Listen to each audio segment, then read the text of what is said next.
Muy buenas tardes, queridos hermanos, amada iglesia, el Señor les bendiga. Qué alegría es siempre poder compartir la palabra del Señor. De manera excepcional, saben, por el Congreso Misionero estamos compartiendo la prédica que corresponde a la semana 3 de nuestra campaña por este medio. Espero que realmente la campaña esté siendo un tiempo de gran bendición para cada una de vuestras vidas. Para mí lo está siendo. Y el tema de hoy es un tema muy oportuno y me atrevo a decir que siempre complicado de predicar sobre él, porque surgen muchas cuestiones, pero queremos ver a la luz de la palabra, a la luz del estudio de un hombre de la Biblia que sufrió un desastre terrible en su vida, cómo el Señor se mueve en medio de ello. Así que vamos a hablar hoy de la esperanza ante el desastre. Y para ello quiero invitarles a buscar ahí en sus Biblias el Salmo 46, vamos a leer los versículos del 1 al 3 que nos hablan acerca de quién es nuestro Señor en momentos difíciles. Dice así la palabra del Señor: Dios es nuestro amparo y fortaleza, nuestro pronto auxilio en las tribulaciones. Por tanto, no temeremos aunque la tierra sea removida y se traspasen los montes al corazón del mar, aunque bramen y se turben sus aguas y tiemblen los montes a causa de su braveza. No temeremos. Decía que es complicado siempre hablar sobre este tema. Vivimos una época en donde realmente cuando vemos las noticias sufrimos, vemos continuamente noticias de huracanes, terremotos, incendios, como está sucediendo en Valencia, inundaciones a causa de las fuertes tormentas, pero también hay hambrunas, tsunamis, etcétera, que causan miles de víctimas. Y no solo de personas que no conocen al Señor, sino también hermanos nuestros que tienen que sufrir estos terribles desastres. Así que los desastres naturales nos plantean muchas preguntas sobre la naturaleza de nuestra seguridad y sobre también si realmente estamos nosotros seguros bajo la cobertura de Dios ante un desastre. Nuestro temor a lo incontrolable, pero especialmente nos surgen preguntas sobre el carácter de Dios. Generalmente cuando estamos en medio de una tormenta vienen preguntas como ¿cómo es posible que Dios, un Dios tan bueno, permita que sufra? ¿Por qué Dios permite que sucedan cosas malas? La naturaleza es hermosa e inspiradora. Cuando vemos la creación, vemos el amanecer, vemos incluso esos días de lluvia tormentosos, vemos la creación del Señor en movimiento, pero esa naturaleza también es monstruosa y muchas veces es inhumana. Por tanto, vamos a compartir esta enseñanza estudiando un pasaje de un personaje bíblico que experimentó un desastre terrible en su vida en menos de 24 horas. Sí, seguramente ya en sus mentes está este hombre, Job. Job se ha convertido en el modelo por excelencia para soportar el desastre. Y si alguna vez hubo alguien que pensaríamos que no lo merecía, ese era Job. Vamos a ver algunas de las características que encontramos en el libro de Job de su vida. En primer lugar, en Job 1.1 aprendemos acerca de su vida. Dice allí que Job era un hombre intachable, un hombre recto, un hombre que no temía a Dios y que evitaba por todos los medios el mal. ¿No? Tremendo. Dice Job no estaba libre de pecado, pero era maduro de carácter y un hombre de justicia. Pero en el versículo 3 dice que sus posesiones eran 7,000 ovejas, 3,000 camellos, 500 yugos de bueyes, 500 burras y una casa grande, de modo que era un hombre de los más grandes, de los más ricos en los pueblos de Oriente. En los días de Job las riquezas se calculaban en términos de tierras, de animales, de sirvientes, y Job tenía los tres en abundancia. Es decir, era un hombre muy rico, muy próspero. Ni siquiera rico, era muy rico. Pero también nos dice allí en el primer capítulo que crió hijos y hijas que estaban entre ellos muy unidos, que celebraban grandes fiestas de cumpleaños el uno para el otro, después de lo cual su padre ofrecía ofrendas quemadas a Dios y por tanto su familia era una familia también de la fe, entrelazadas en la fe, pero unidas también como familia sanguínea. Nos dice allí también que tenía muchos amigos, aunque bueno, los que conocen la historia saben que algunos de ellos le decepcionaron. Así que aquí viene Satanás y le dice a Dios: ¿has considerado a tu siervo Job? No hay nadie como él en la tierra, un hombre recto, intachable, uno que teme a Dios y evita el mal. Palabras de Dios a Satanás. Así que Satanás le respondió y le dijo, ¿no has hecho tú un seto alrededor de él? ¿No lo has protegido? ¿No le has dado todo lo que él ha querido? ¿Le has bendecido las obras de su mano? ¿Tiene grandes posesiones? ¿Has aumentado su tierra en gran manera? ¿Cómo no te va a adorar? Así que el Señor le dijo a Satanás, extiende tu mano y toca todo lo que tiene, pero no lo toques a él. Así que Satanás pues se puso en acción y rápidamente empieza el desastre sobre la vida de Job. ¿No? Rápidamente llega. Encontramos allí en la historia, comienza durante una fiesta con los hijos e hijas reunidos, riéndose, disfrutándose en la compañía del uno al otro. Era una familia unida, una familia que temía a Dios, una familia próspera, un hombre íntegro. Sin embargo, llega un mensajero y se acerca a Job con noticias inquietantes, porque los asaltantes sabeos habían descendido a su finca, habían secuestrado el ganado de Job y habían matado a sus sirvientes. Solo este mensajero no había venido a contar la historia. Era el único que había sobrevivido. Sin embargo, la tragedia no había hecho más que empezar. El relato dice que inmediatamente se abre la puerta y llega otro mensajero y se para allí, pálido, con los ojos abiertos mientras susurraba a Job, el fuego de Dios cayó del cielo y quemó las ovejas y a los siervos. ¡Wow! En este punto uno pareciera decir, wow, ¿qué más le puede pasar al pobre Job un día? Está perdiendo todas sus riquezas. Pero mientras él está allí, quizá meditando en las noticias trágicas que vienen, llega un tercer mensajero que trae otra noticia y no era precisamente bueno. Ahora eran los caldeos los que habían una incursión de ellos y habían robado los pocos camellos que quedaban. Habían matado a los siervos y solo había quedado aquel mensajero angustiado que fue a avisar a Job. ¡Wow! ¡Qué terrible! ¿No? ¿Cómo ha cambiado en menos de un día, ¿no? Todas las circunstancias de Job. Pero mientras seguía allí, lamentándose quizá por todo lo ocurrido, dice allí que sus hijos y hijas comiendo y bebiendo vinieron a la casa del mayor y de repente un gran viento vino del otro lado del desierto y golpeó las 4 esquinas de la casa y cayó sobre los jóvenes y estaban muertos y solo había escapado aquel siervo para contarlo. Es decir, un tremendo desastre. ¿Te imaginas recibir estas noticias? Él estaba dedicado a sus hijos, llevándolos constantemente ante Dios.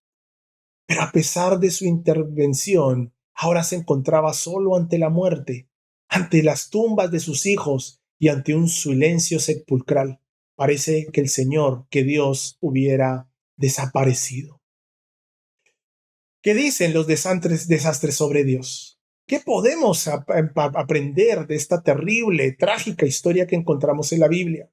¿Qué nos dicen los desastres naturales y la realidad de Dios? Bueno, para empezar, la Biblia nos dice que Dios es un Dios soberano, que el pensamiento y el raciocinio de Dios está muy por encima que el nuestro. Él reina en los momentos agradables y en aquellos que no son tan agradables. Veamos, pues, algunas razones por las que existe el desastre en un mundo que, queridos hermanos, Dios controla. Dios no puede divorciarse de los desastres. Sería un error sacarlo de la ecuación. Porque si Dios no está en control de los desastres del mundo, entonces ¿cómo podemos depender de Él para estar en control de nuestras vidas y de nuestro futuro? ¿No? Si Dios no está bajo el control de su naturaleza, ¿cómo podríamos nosotros los cristianos tener seguridad de que Él tiene el control? Me viene a la mente cuando pienso en esto, la parábola, ¿no? que hace 2 semanas compartía el pastor Vicente, ¿no? Ahí en la primera semana de nuestra campaña, el momento de tormenta. El Señor estaba en medio de la tormenta. Estaba allí y tenía un propósito para aquella tormenta. Pero también así como estaba allí en un momento de desastre, también Él estuvo allí y tuvo el poder para calmar a la naturaleza. Queridos hermanos, Dios emplea los elementos de la naturaleza en el funcionamiento del mundo. La Biblia contiene muchos pasajes que refutan la idea de que Dios puso la naturaleza en movimiento y la deja correr. Estas escrituras presentan un Dios práctico que está íntimamente involucrado en controlar y en sostener los eventos de un mundo natural. El Salmo 135, versículos 6 y 7, dicen, Él hace que el sol se levante sobre el mal y sobre el bien, y envía lluvia sobre los justos y sobre los injustos. Los desastres ocurren y le suceden tanto a las personas malvadas como a las justas, sin distinción ni explicación, porque su creación está viva. Esto nos surge muchas preguntas. ¿Y por qué?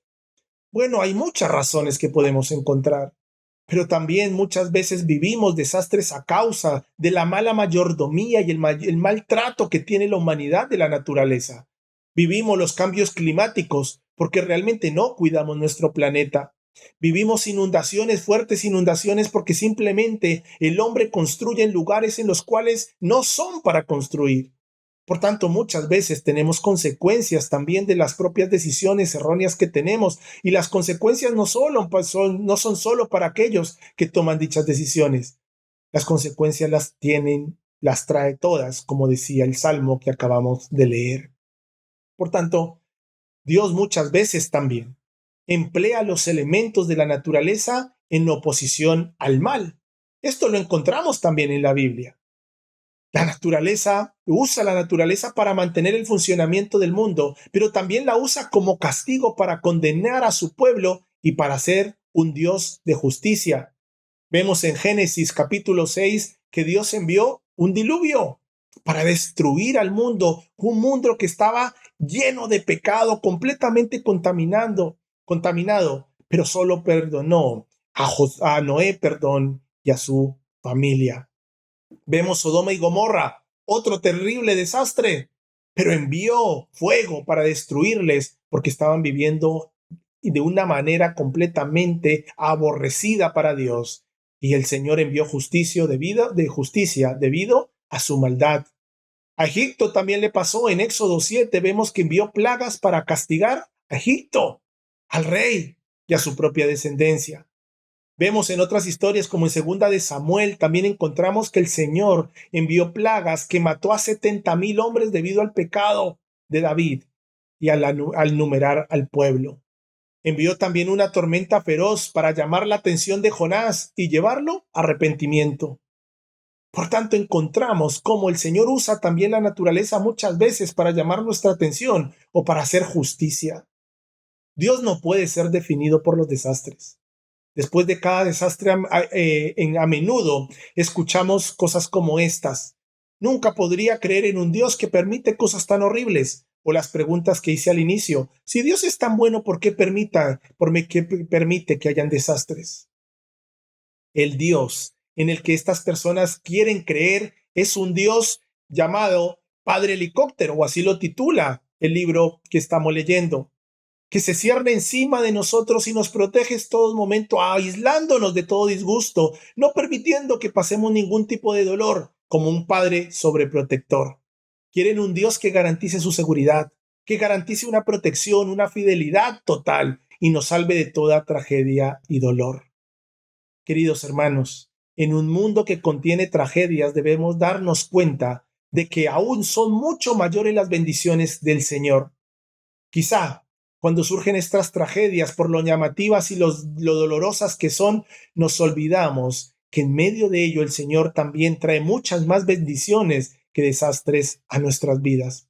Ahora bien, muchos de los desastres nos hacen entender que no tenemos bajo control absolutamente nada, sino que más bien los desastres nos deben llevar a tener un tiempo de arrepentimiento de nuestro pecado delante del Señor. El mayor desastre que ha tenido la humanidad ocurrió en el jardín del Edén. El resto son daños colaterales. La caída de Adán y Eva es la tragedia más grande que ha tenido el mundo. Y la caída nos hace a todos víctimas, a menos que permitamos que Jesucristo maneje el problema de nuestro pecado. Cuando lees sobre personas que pierden la vida en algún desastre natural, no sé si tú te has preguntado alguna vez si eran personas que estaban preparadas para encontrarse con Dios, si le habían aceptado como Señor y Salvador. Quizá hacernos esa pregunta nos ayuda a estar preparados y en una disposición de encontrarnos con Dios, el Dios que un Dios que se reduce en gran medida. Esto nos ayudará a reducir, esto nos ayudará a reducir en gran manera nuestro temor al desastre. Dios usa desastres, tragedias para lograr su perfecta voluntad de nosotros y a través de nosotros, si lo llevamos y ponemos a Él, como siempre, en primer lugar. Mira, muchas personas entregan su vida a Cristo en momentos de desastres, después de un divorcio, después de una quiebra económica, después de que su negocio se ha ido a pique, después de la muerte quizá de un ser querido, después de la pérdida de un trabajo, después de una infidelidad, después de que quizá por las diferentes circunstancias el castillo que nosotros habíamos construido se viene abajo, se viene a pique.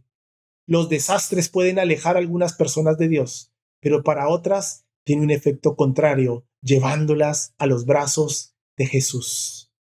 La destrucción de la naturaleza les ha ayudado a distinguir lo natural de lo permanente. Las bendiciones de Dios abundan, son la norma, y es apropiado estar agradecidos por ellos en todo momento, independientemente de las circunstancias circuncidantes que tengamos que atravesar. Queridos hermanos, los desastres realizan una cirugía dolorosa en nuestras partes más íntimas, pero la mano del médico es tierna y segura. Él quiere hacernos mejores, más fuertes, más capaces de ministrar en un mundo de corazones rotos. Los desastres nos enseñan a recordar las promesas de Dios. Dios nos ha dado una promesa espectacular y que proporciona la cura definitiva para nuestro temor al desastre. Recordamos en Apocalipsis 21, versículos 3 y 4, que el Señor dice: escuché una voz fuerte del cielo que decía: he aquí el tabernáculo de Dios, está con los hombres y Él mora con ellos, y ellos serán su pueblo. Dios mismo estará con ellos y será su Dios. Dios enjuagará sus lágrimas, las lágrimas de sus ojos. No habrá más muerte, ni tristeza, ni llanto. No habrá más dolor, porque las cosas anteriores han pasado. Los desastres, queridos hermanos, nos enseñan a confiar en la presencia de Dios y su poder. Pero volvamos a la historia de Job. Empezamos allí viendo este trágico desastre, después de un hombre que lo tenía todo, después de ser un hombre que amaba al Señor, que estaba llevando a su familia en pos de adorar al Dios de la creación. Sin embargo, el Señor permitió, dentro de su soberanía, permitió que Job fuera atacado, atormentado, que hubiera un desastre en su vida, no que tocaran su propia vida, pero sí que tomara el enemigo todo aquello que él poseía. Y Job, dice la historia, que experimentó una depresión severa mientras luchaba por lidiar por sus pérdidas, pero pronto encuentra dentro de sí mismo una poderosa y esperanzadora motivo, encuentra un motivo para confiar en Dios. Y Job en el capítulo 13, versículo 15 dice: aunque me mató, resuelve Job, sin embargo, confiaré en él. Es decir, queridos hermanos, aunque no entendamos muchas cosas, por la gracia de Dios, Job logró mantener su fuerte fe y confianza en Dios, seguro de que algo mejor le esperaría. No entendía quizá nada, pero entendería perfectamente lo que tendría que hacer, y era seguir confiando en su Señor. No debemos tomar a la ligera las situaciones que vivimos. Finalmente el Señor habla a la vida de Job. Y la vida de Job es realmente, dice la palabra allí, que bendecida. El Señor le bendijo y le dio mucho más de lo que tenía al inicio. Fueron pérdidas terribles. Seguro que estuvo pasando su dolor, sus circunstancias adversas. Estuvo en una depresión profunda allí Job por lo sucedido. Pero gracias al Señor, Job logró mantener su fe y su confianza en el Señor. Vivimos momentos de desastre, es cierto, pero que eso no nos impida seguir aferrándonos más a Dios. El Señor bendijo grandemente a Job. Ahora bien, esto no quiere decir literalmente que nos va a pasar, que si pasamos por alguna tragedia, el Señor nos va a bendecir en gran manera. Pero lo que sí estamos seguros es que le pasará el tiempo y las bendiciones que el Señor nos vaya dando nos van a ir ayudando a sanar y a olvidar los momentos de tragedia y desastre que hemos pasado. Seguramente, para aquellas personas que están viviendo las mayores de sus tragedias en sus vidas allí en Valencia, no olvidarán esto. Están atravesando por un momento realmente de desconcierto y de pesadilla.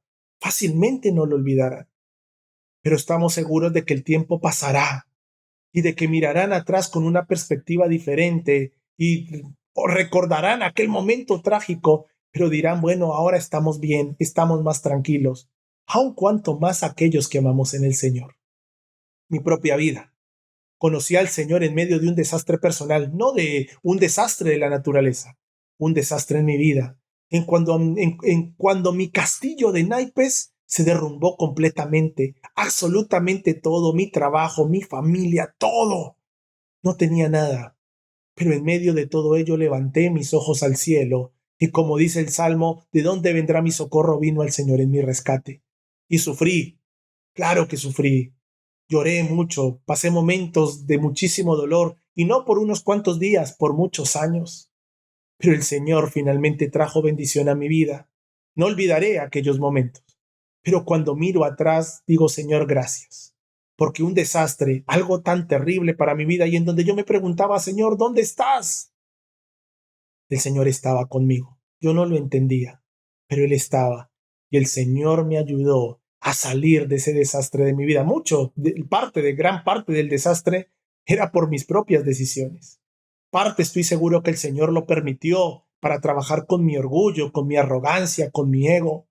Y el Señor me transformó, me restauró, me sigue cambiando. Por tanto, doy gracias al Señor por aquel momento de desastre en mi vida, en el cual yo no entendía nada y renegaba de Dios. Pero ahora que miro atrás, doy gracias al Señor, porque en medio de aquel desastre Él estaba. Él es soberano. Hay muchas cosas que no entiendo. Hay muchas cosas que yo he considerado injustas, pero el Señor siempre ha sido mi abogado. Él ha estado delante de mí. Él ha cuidado en todo momento de mi vida, así como estoy seguro que cuidaré de cada uno de nosotros que tengamos que atravesar por diferentes desastres. A veces vemos simplemente los desastres como algo natural, pero como evidenciamos en la vida de Job, no siempre son un desastre de la naturaleza. Muchas veces nuestros desastres vienen en nuestra propia vida. Queridos hermanos, que los desastres no nos lleven a hacernos una serie de preguntas en el cual no vamos a avanzar, sino que más bien los momentos de desastre nos ayuden a aferrarnos más a Dios y a saber que Él está con nosotros, que aún en medio de los desastres, cuando no le veamos, cuando haya ese silencio del cielo, entendamos que el Señor tiene todo bajo control. Amados hermanos, quiero terminar leyendo el salmo que empezamos leyendo al inicio de esta enseñanza. El Salmo 46, 1-3, entendiendo la perspectiva de un desastre y quién es Dios en medio de ello. Dice así la palabra del Señor: Dios es nuestro amparo y fortaleza, nuestro pronto auxilio en las tribulaciones. Por tanto, no temeremos, aunque la tierra sea removida, aunque se traspasen los montes al corazón del mar, aunque bramen y turben sus aguas y tiemblen los montes a causa de su braveza. Queridos hermanos, Dios es nuestro amparo y fortaleza. Aun en medio de los terribles desastres que tengamos que pasar, nuestra esperanza la encontramos en el Señor, en aquel que está por encima de todas las circunstancias. Por eso, repito, no podemos separar a Dios en medio de los desastres naturales o personales, porque si no, en vano sería confiar en un Dios que no puede estar en medio de estas situaciones. Dios tiene el control de todas las situaciones y de la naturaleza. Él la creó y Él le ha dado libertad también para moverse por donde quiera. Queridos hermanos, en cualquier momento podría venir un desastre sobre nuestra vida. Y ojalá que si llegue, Dios no quiera que suceda esto, pero si llegara, ojalá que nos aferremos al Señor con toda nuestra fuerza, entendiendo que Él es nuestro amparo y fortaleza, y que Él es nuestra esperanza aún en momentos terribles que tengamos que vivir, si es que dentro de su soberanía tiene que ser así. Que el Señor les bendiga. Permítanme brevemente orar y entregar este tiempo, y que este tiempo de estudio sea un tiempo en donde entendamos mucho más esto. Como dije al inicio, no es fácil enseñar esto, pero la palabra nos enseña que el Señor está en medio de todas las circunstancias que nosotros podamos atravesar. Amado Señor, gracias. Gracias porque, Señor, nos enseñas a través de tu palabra que tú estás en todo momento y en todo lugar, en los momentos agradables y también en los momentos difíciles, aunque no lo entendamos, aunque sintamos que no estás, aunque haya un silencio del cielo. Finalmente, Señor, tú nos enseñas que tú estás allí. Y cuando pase el tiempo y miremos hacia atrás, entendemos y podemos decir, sí, Señor, tú estabas en medio nuestro. Gracias, Señor, Padre. Gracias porque aún en momentos tan difíciles, tan dolorosos en nuestra vida, Señor, podemos tener esperanza que esto no dura para siempre y que tú tienes el control. Bendice a mis hermanos, Señor. Bendíceles grandemente y háblanos en medio de este estudio durante esta semana en nuestros grupos pequeños. Exaltamos tu nombre por sobre todo nombre. Oramos en el nombre de Cristo Jesús. Amén y amén. Queridos hermanos, que el Señor les bendiga grandemente. Les amamos.